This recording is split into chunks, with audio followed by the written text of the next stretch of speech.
Landbounuus word met trots aan jou gebring deur Laveld Agrochem. Saam boer ons vooruit. In Laveld Agrochem en AgriSkills transfer kragtig saamgesmeld reeds om die jeug vaardighede in landbou aan te bied en om hulle in Suid-Afrika te hou. En Sean Welmans, hy is die operasionele hoof van Laveld Agrochem. Sean, goeiemôre en baie welkom. Hallo Dawie, baie dankie. Julle fokus nou op mense te bemagtig in die landboubedryf. En hoekom is hierdie bedryf so belangrik en hoekom moet die jeug veral dan nou loopbaan in landbou oorweeg? Dawie, landbou is vir ons 'n sleutelbedryf en wanneer 'n ou van dit begin gesels, dan is daar dinge soos voedselsekerheid en die voorsiening van kos en dit is iets wat ons glo nooit uit die mode uit gaan nie. En daarom is dit belangrik dat daar genoeg van ons jong mense is wat dit besef en dan die geleentheid vat om deel te neem hierin. Ons het so 'n bietjie askies. Ja, nee, maar ek meen wat baie belangrik is, ek weet veral in die geval van landbou, dit is voortdurend besig om te verander. So hoe maak jy seker daai kwaliteit van die opleiding wat jy gee bly relevant vir waar landbou homself op daardie stadium ook al bevind? Dawie, ons het 'n praktiese plaas net buite Cullinan en ons boer homself.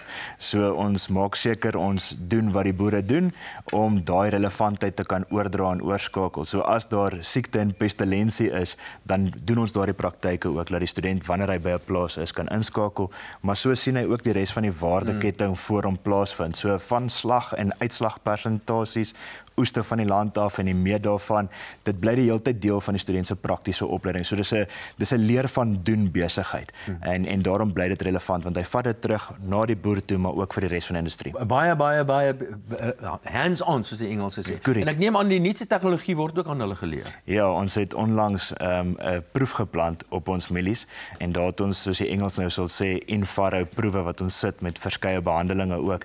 Weer is dit waardevol vir almal in dit betrokke. Daar's seker 'n paar instellings wat hierdie tipe van waarde of hierdie tipe van opleiding gee. So hoe is julle anders? Dis vir ons daai praktiese been is dat daar's min instellings wat effektiewelik 'n plaas het wat op 'n kommersiële vorm bedryf word, so werkende plase is.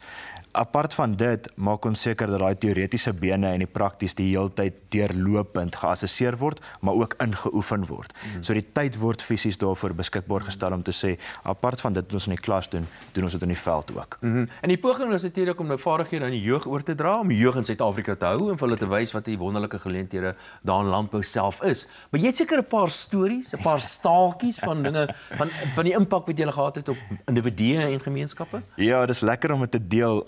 Ons het pragtige jong mense en die foto spreek van self.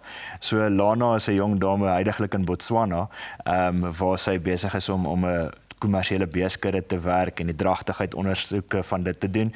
Dan het ons vir Wilco, hy is in die dele van die Vrystaat op 'n kommersiële plaas betrokke en Jandre is in Swartwater omgewing waar hulle ook saai op aardappels sowel as eie.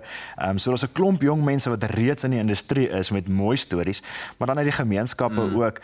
Ons belyn onsself om oplossings te bring daar ook. So wanneer ons gesels oor die issues rondom plaagbeheer operateurs, het ons daar ondersteunend opgetree om ons boere te kan help om by die departement van landbou verby te kan kom en so ook op ontbossingsprojekte leer die mense om hulle hektare terug te wen. So daar's deurlopend van individu tot onderneming sulke staaltjies. Natuurlik kan mens seker meer uitvind deur julle oop dae. Vertel my daarvan. Ja, so vandag is daar 'n oop dag, die 22ste, en ons nooi graag almal uit om ons te kom besoek en dit te kom sien. Dan weer die 6de Desember en die grootte die 17de Januarie. Iets wat lekker is, 'n ou kan daar interaksie hê, vra en leer en sien, voel en vat wat ons doen, maar ons in Laveld het besluit om 'n prys bymekaar te sit. Ons wil vir 'n spesiale jong mens 'n beurs toeken. Die waarde van daai beurs is so 250 000 en hierdie jong mense moet vir ons kom kuier op die plaas en vir ons dan daar kom inskryf. Ek het geen twyfel nie, die hele land gaan daar wees om te kyk wat julle alles kan doen. Met Sean Welmans, operasionele hoof van Laveld Agrochem, dankie dat jy weer 'n keer hier by ons 'n draai kom maak. En landbou dink ek is een van daai bedrywe wat besig is om ongelooflik te groei en daar's baie potensiaal ook daar.